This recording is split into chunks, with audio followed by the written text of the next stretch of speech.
Hey there, mystery lovers and aspiring writers. Welcome to The Murder School, your weekly dose of killer writing tips and tricks. I'm your host, Jackie Sharp, and no, I'm not here to teach you how to get away with murder in real life.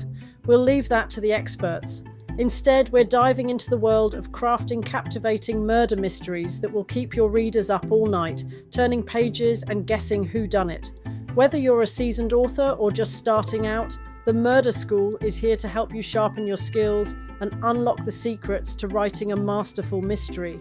Each week we'll explore different aspects of the craft, from creating complex characters and clever clues to building suspense and nailing that shocking plot twist. We'll also delve into the nitty-gritty of self-publishing, sharing tips and strategies for getting your murder mystery out into the world and into the hands of eager readers. So grab your notebook, your favourite writing snack, and maybe a magnifying glass for good measure, and join me every Monday for a new lesson at The Murder School. Together, we'll unravel the mysteries of writing a killer story. And remember, the only thing we're murdering here is writer's block. I'm often asked why I write crime novels instead of, say, romance or fantasy. Are you obsessed with the dark side of life? With gory murders, maybe? People ask.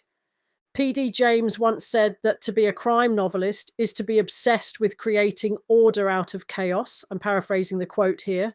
And that the solving of the crime, the good beating out evil, it's making sure that in our fictional worlds, at least, everything can be fixed. For me, that is just part of it. For me, it's the conflict that I'm fascinated by.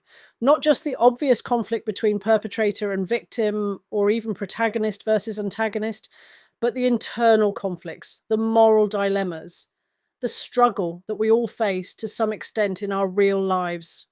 Conflict is the heart and soul of any gripping crime novel. It is the driving force that propels the story forward, keeping readers on the edge of their seats, desperate to know what happens next. As crime writers, it is our job to masterfully weave conflict into every aspect of our stories, creating a tapestry of tension that captivates our audience from the first page to the last. To understand how to effectively use conflict in our writing, we must first delve into the psychology behind it. Conflict taps into our primal instincts, triggering the fight or flight response that has been hardwired into our brains since the dawn of humanity. When we read about characters facing perilous situations or grappling with difficult decisions, we can't help but feel a visceral reaction, as if we are right there with them, experiencing their struggles firsthand. This emotional investment is what keeps readers hooked. They become invested in the characters' journeys, rooting for them to overcome their challenges and emerge victorious. As writers, our goal is to create conflicts that are so compelling, so emotionally charged, that readers simply can't look away. One of the most powerful tools in a crime writer's arsenal is internal conflict. This is the battle that rages within a character's own mind, the psychological tug of war between their desires, fears, and moral compass. To craft compelling internal conflict, we must create characters that are multidimensional and relatable. They should have flaws and weaknesses, just like any real person, but they should also have redeeming qualities that make readers want to root for them. For example, a detective who is brilliant at solving crimes but struggles with alcoholism and a crumbling marriage is a character rife with internal conflict. On one hand, they are driven by their desire to bring criminals to justice and make the world a safer place. On the other hand, they are haunted by their own demons, constantly battling the urge to numb their pain with alcohol and the guilt of neglecting their family. This type of internal conflict adds depth and nuance to a character, making them feel more human and relatable.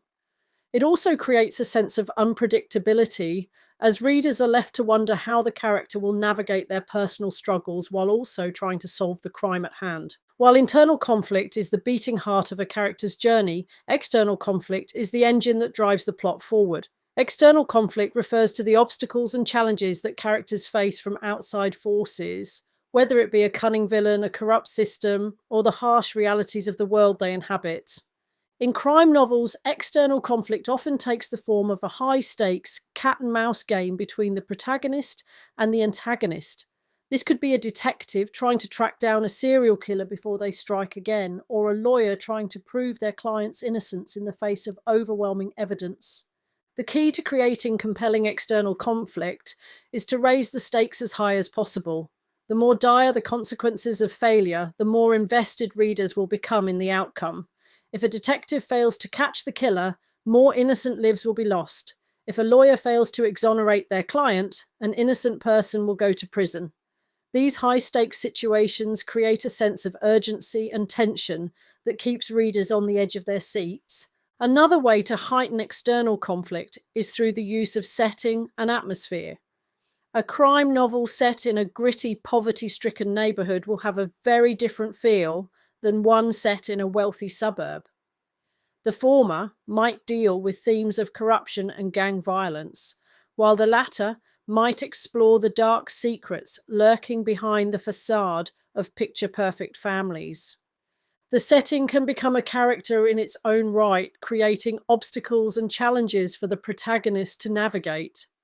A detective trying to solve a murder in a tight knit community where everyone is suspicious of outsiders will face a very different set of challenges than one investigating a crime in a bustling city where anonymity is the norm. While internal and external conflicts are powerful storytelling tools on their own, they become even more potent when woven together seamlessly. The best crime novels use the interplay between these two types of conflict to create a narrative that is rich, complex, and utterly absorbing.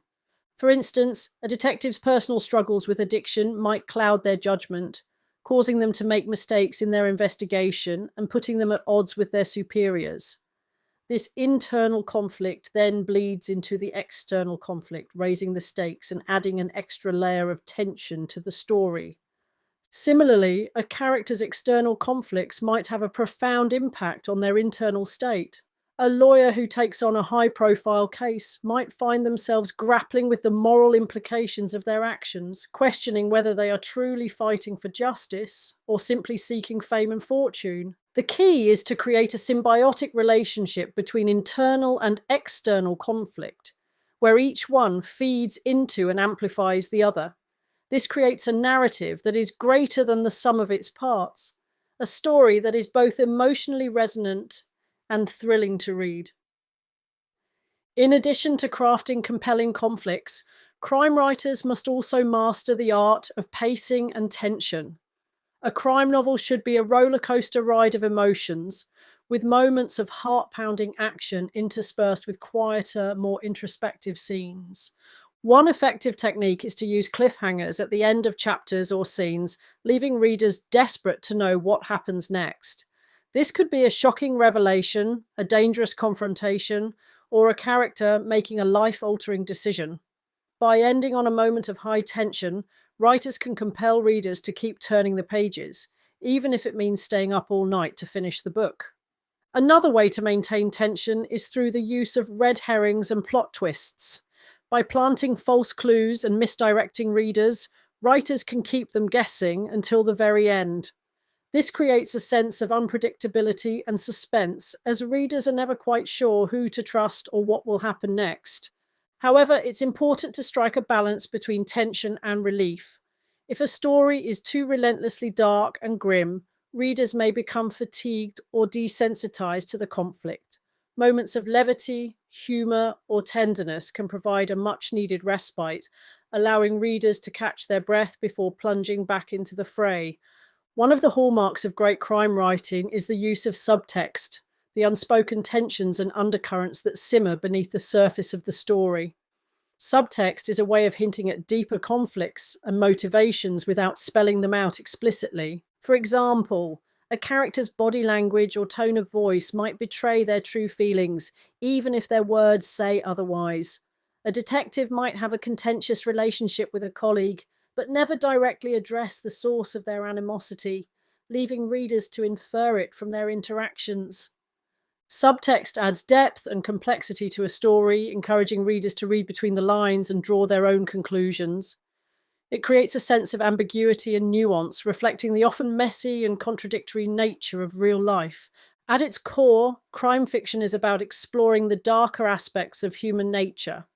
It is a genre that grapples with themes of morality, justice, and the thin line between good and evil.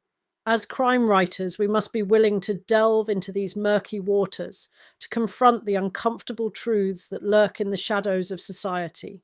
This means creating characters who are complex and flawed, who struggle with their own demons even as they try to bring others to justice. It means depicting the world as it really is, with all its cruelty and injustice, rather than shying away from difficult subjects. But it also means finding moments of light amidst the darkness, of hope and redemption in the face of overwhelming odds. Because ultimately, that is what readers are looking for in a crime novel: the reassurance that even in the bleakest of circumstances, there is still the possibility of justice, of good triumphing over evil. Conflict is the lifeblood of crime fiction, the spark that ignites the imagination and keeps readers coming back for more. As writers, it is our job to harness that power, to create stories that are both thrilling and thought-provoking, that linger in the mind long after the final page is turned. By mastering the art of conflict, we can create novels that stand the test of time, that become beloved classics in the genre. We can join the ranks of the great crime writers who have come before us, from Agatha Christie and Raymond Chandler to Gillian Flynn and Tana French. But more than that, we can use our writing to explore the deep, universal themes that underlie all great literature: the struggle between good and evil, the search for justice in an unjust world, the enduring power of the human spirit in the face of adversity. In the end, that is the true power of conflict in crime writing. It is not just a tool for creating thrilling plots and compelling characters, but a way of grappling with the fundamental questions of what it means to be human. All right, my fellow mystery mavens, that's a wrap on today's episode of The Murder School. I hope you've picked up some valuable tips and tricks for crafting your own killer stories. Remember, the key to writing a gripping murder mystery is to keep your readers guessing until the very end.